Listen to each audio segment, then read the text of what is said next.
Welcome back, and thank you for joining today's story.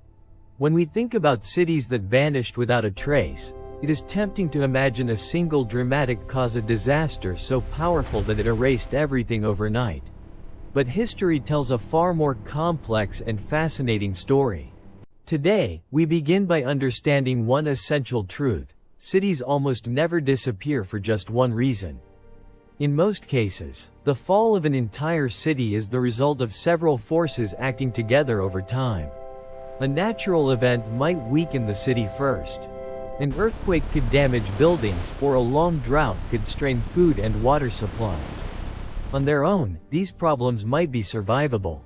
But when combined with political instability, economic decline, or population loss, recovery becomes increasingly difficult.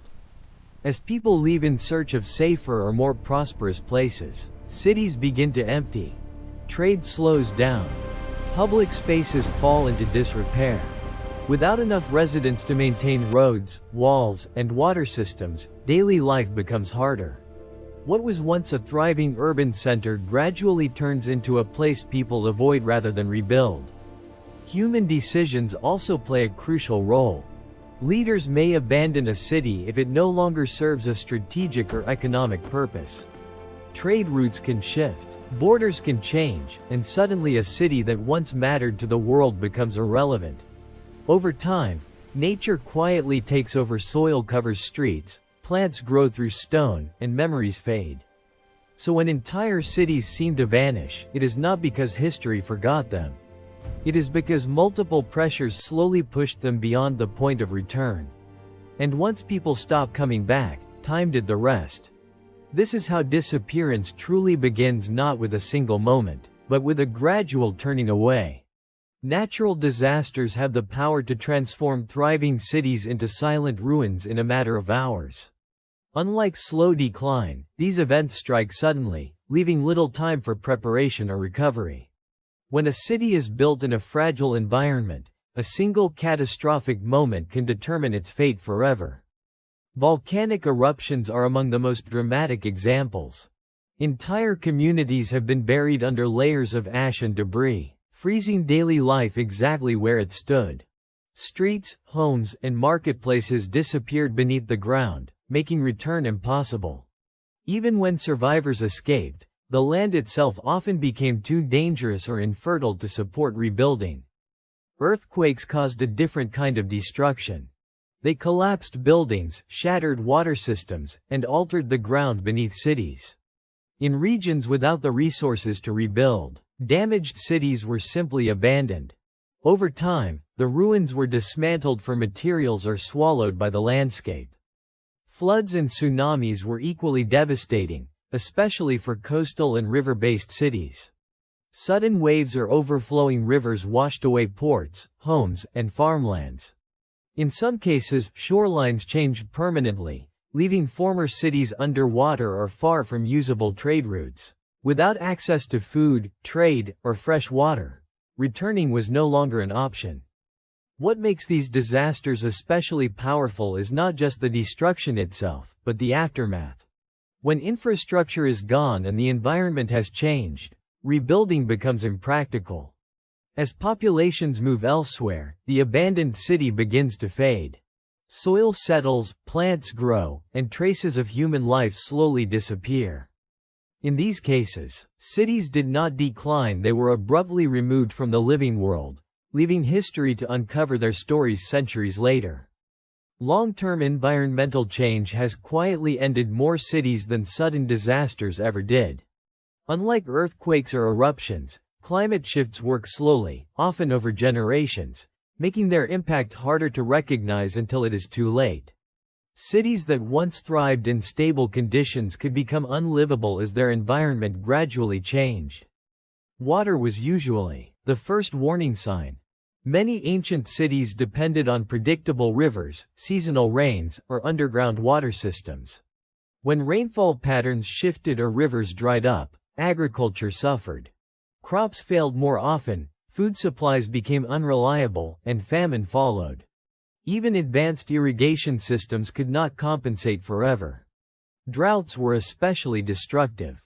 Years of reduced rainfall weakened soil, killed livestock, and forced people to travel farther for basic resources. As stress increased, social systems began to crack. Trade declined, populations shrank, and governments lost control. What started as an environmental problem quickly became an economic and political one. Climate change could also arrive through excess rather than scarcity. Increased flooding destroyed farmland and contaminated water sources. Rising temperatures encouraged disease and reduced labor productivity. Slowly, cities that once felt permanent became places of constant struggle. The most dangerous aspect of climate-driven collapse was its subtlety. People adapted at first, adjusting farming methods or rationing supplies. But adaptation has limits.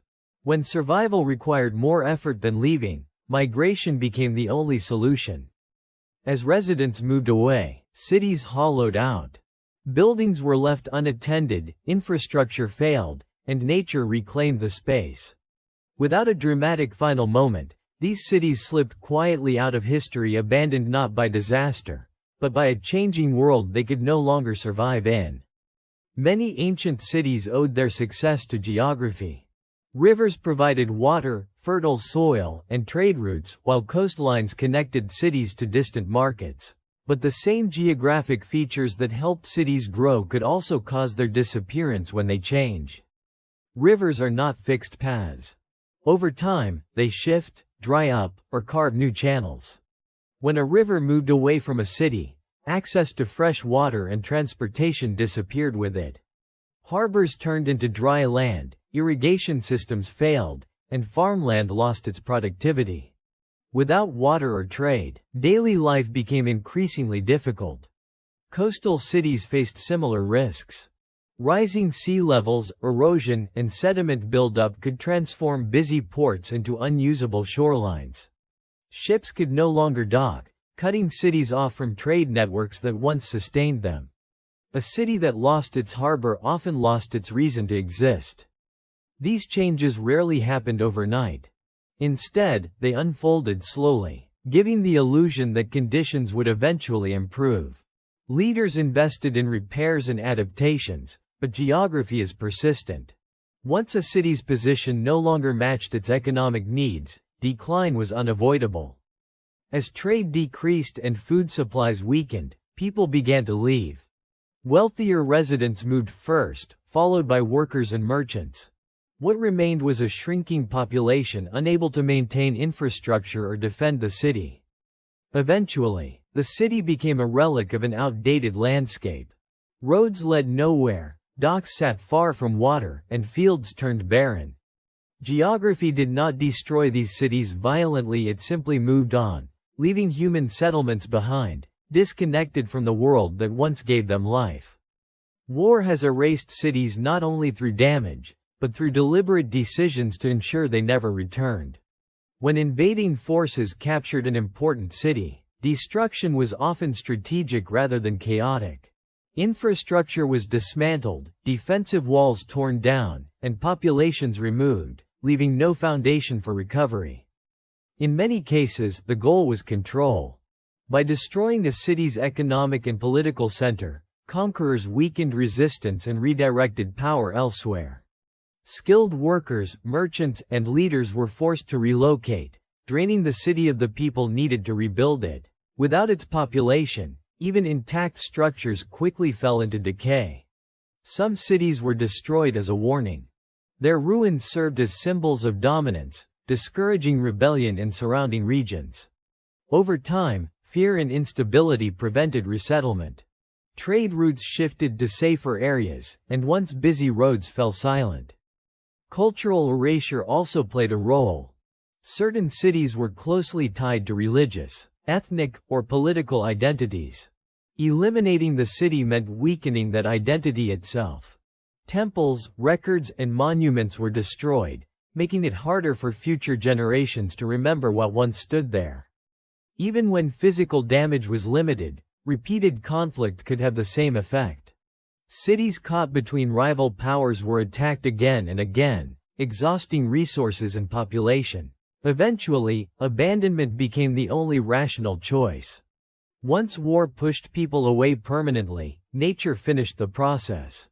Buildings collapsed, materials were reused elsewhere, and the cities slowly dissolved into the landscape. What remained was not just a ruined place, but a gap in history where a city once stood, and was intentionally never allowed to return. Beyond physical destruction, some cities disappeared because their conquerors wanted their identity erased. In these cases, the goal was not merely to defeat an enemy, but to remove the cultural meaning tied to a specific place. A city could represent a belief system, a political legacy, or a shared memory that threatened new rulers. After conquest, authorities sometimes banned resettlement entirely. Former citizens were relocated, and new populations were discouraged from moving in.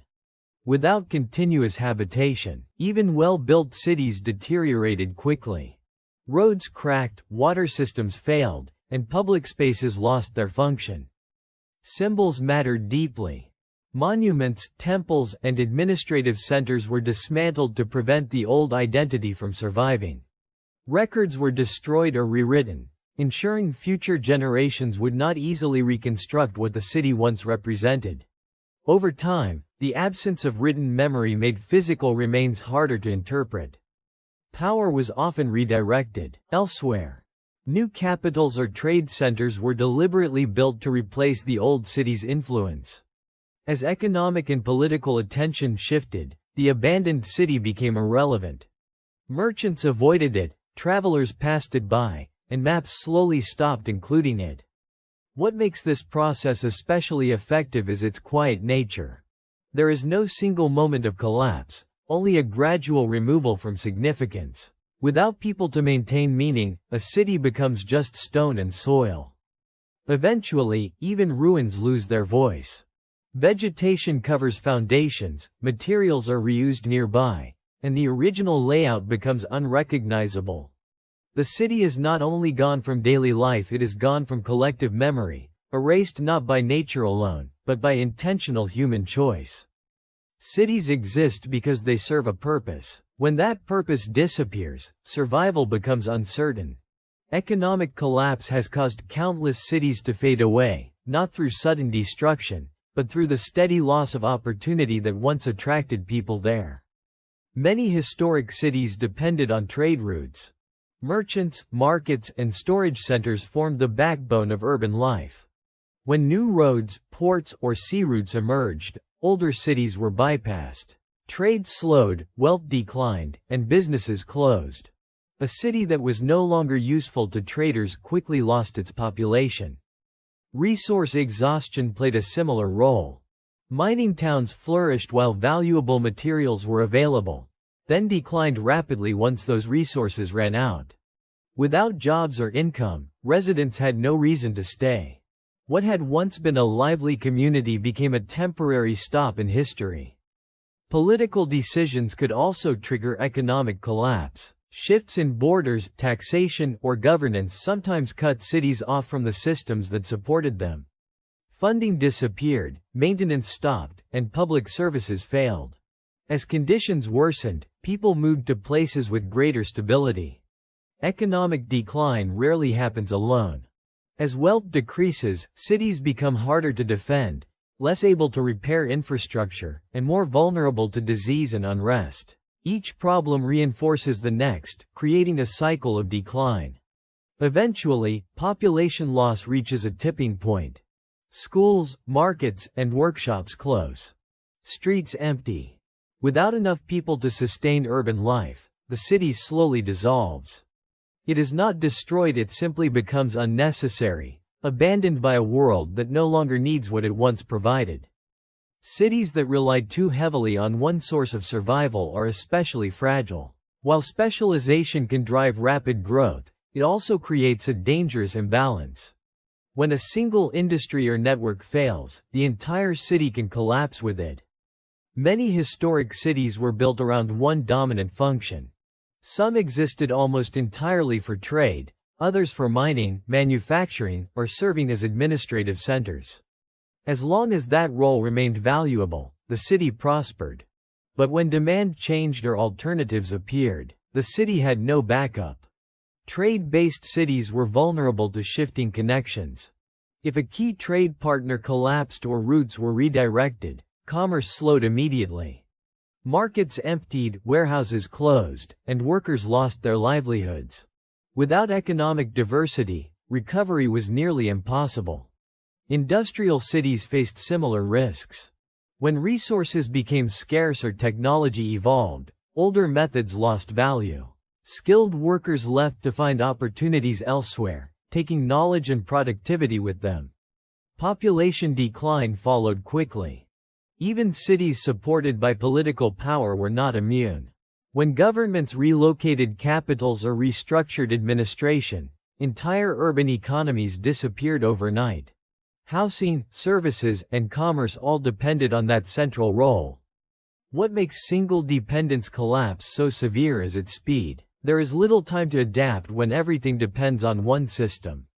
As people leave, infrastructure deteriorates and investment stops. Soon, the city cannot sustain even basic functions. Once abandonment begins, the process accelerates. Empty buildings decay, roads go unused, and maintenance becomes impossible. A city that once revolved around one purpose ultimately disappears because it had nothing else to become. Disease has emptied cities more effectively than many armies. Dense populations, limited sanitation, and constant movement made historic cities especially vulnerable to outbreaks that spread rapidly and unpredictably. When epidemics struck, daily life collapsed almost immediately. Markets closed, labor stopped, and essential services failed as large portions of the population fell ill. Fear spread alongside disease, pushing those who could to flee in search of safer environments. Cities that depended on close human interaction became dangerous places to remain. The loss of population had long-term consequences.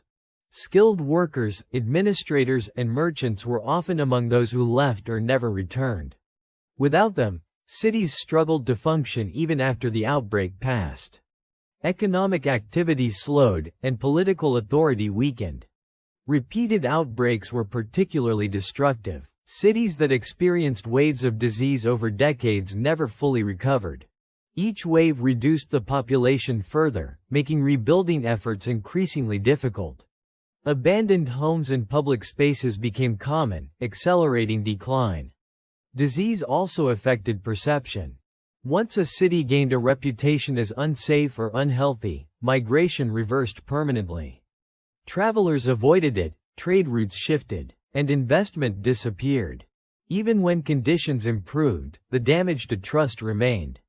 As population density dropped, urban systems failed. Water infrastructure broke down, food distribution weakened, and security declined. Eventually, the remaining residents faced a choice between survival and departure. In these cases, cities did not vanish through visible destruction. They emptied quietly, leaving behind structures without people. Over time, neglect and natural decay erased what disease had begun, turning once busy cities into forgotten spaces. After major crises, the greatest damage was often not physical but psychological. Fear reshaped behavior, pushing people to abandon cities even when rebuilding might have been possible. Once trust and safety was broken, urban life became difficult to restore. Survivors of disasters, conflict, or disease rarely returned immediately. Many sought refuge in rural areas or smaller settlements where risks felt lower. As time passed, temporary absence turned into permanent relocation. Children were raised elsewhere, new livelihoods formed, and emotional ties to the old city weakened. Cities depend on continuity. When population loss crosses a certain threshold, essential systems fail. Markets require buyers and sellers. Public spaces require people, and infrastructure requires constant care. Without enough residents, even intact buildings become unusable. Fear also affected outsiders. Merchants avoided places associated with danger. Travelers chose safer routes, and investors withheld resources. This isolation accelerated decline, cutting cities off from recovery networks. Abandoned spaces quickly change character. Empty homes deteriorate, roads crack, and public buildings lose their function. Maintenance stops because there is no one left to organize it. What once felt alive becomes unsettling and unfamiliar. Over time, abandonment reshapes memory. Without regular use, cities lose their role in daily life and storytelling. Maps stop marking them clearly, and records fade. New generations grow up unaware of what once existed there. In these situations, disappearance is not sudden. It is a slow retreat driven by fear and uncertainty. When people stop believing a city can protect or sustain them, they leave, and once belief is gone, return becomes unlikely. One of the quietest ways cities disappeared was through reuse. When a city was abandoned, it did not always remain untouched. Instead, it often became a resource for future generations. Stone, brick, metal, and timber were valuable materials, and ruined cities provided them in abundance. Later settlers and nearby communities dismantled empty buildings piece by piece. Walls were taken apart to build homes, temples, and fortifications elsewhere. Roads were stripped for stone, and decorative elements were repurposed to display power or status in new locations. Over time, entire structures vanished without being destroyed in a dramatic sense. This process left little behind for historians to find. Foundations were buried or reused, and city layouts became impossible to trace. What remained often blended into farmland or newer settlements. To the untrained eye, there was no obvious sign a city had ever existed there. Reuse also erased memory.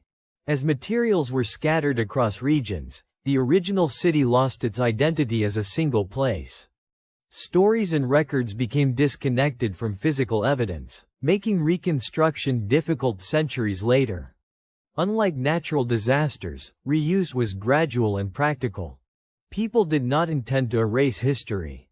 They simply reused what was available. Yet the outcome was the same. Without continuous occupation or protection, cities were dismantled down to their base layers. Eventually, even those layers disappeared under soil, vegetation, or later construction. What looked like an empty landscape was often the final stage of a long recycling process. The city had not been destroyed, it had been absorbed into the future, spread across other cities that survived. In the end, the most powerful force behind disappearing cities is time itself. Even when a city avoids sudden disaster, war, or collapse, centuries of neglect allow nature to quietly erase what humans once built. What feels like a mystery is often the result of very ordinary processes repeated over long periods. Many historic cities were constructed from materials that do not last forever. Mud brick, wood, and simple stone erode quickly without maintenance. Rain dissolves walls, wind reshapes structures, and temperature changes crack foundations. Within a few generations, buildings lose their original form. Nature accelerates this process. Forests reclaim abandoned land, roots break through stone, and soil slowly buries streets and courtyards. In deserts, sand covers cities layer by layer. In fertile regions, farming flattens ruins and turns them into fields. Over time, the ground itself forgets what lies beneath. Human memory fades just as easily. Without continuous stories, records, or visible landmarks, cities slip out of awareness. New settlements rise nearby, often unaware they are built beside or even on top of older ones. Maps change, names disappear, and locations lose meaning. This creates the illusion that cities vanished without a trace. In reality, traces still exist, they are simply hidden, scattered, or misunderstood. Modern technology has shown this clearly, revealing roads, foundations, and city grids beneath forests and farmland. Disappearance, then, is rarely total. It is a combination of decay, burial, and forgetting. Time does not destroy cities in a single act. It patiently covers them, layer by layer, until history must work hard to remember what once stood there. In looking back at all these causes, one pattern becomes clear. Cities do not simply vanish, they are slowly undone by a combination of forces. Nature weakens them, human decisions redirect life away from them, and time quietly finishes the work. Whether through environmental change, economic decline, conflict, fear, or neglect, disappearance is usually a long process rather than a single dramatic event. What feels mysterious today often made sense to the people living through it. They adapted, moved on, and built new lives elsewhere. The city they left behind faded not because it was unimportant, but because history kept moving forward. Beneath forests, deserts, and modern streets, traces still remain, waiting to be understood. By studying these lost cities, we learn more than just what went wrong. We learn how fragile urban life can be and how closely it is tied to environment, memory, and human choice. Thank you for staying with this journey to the very end. If you found the story meaningful, do not forget to support the channel, and join us again for the next exploration into history's forgotten worlds. See you next time.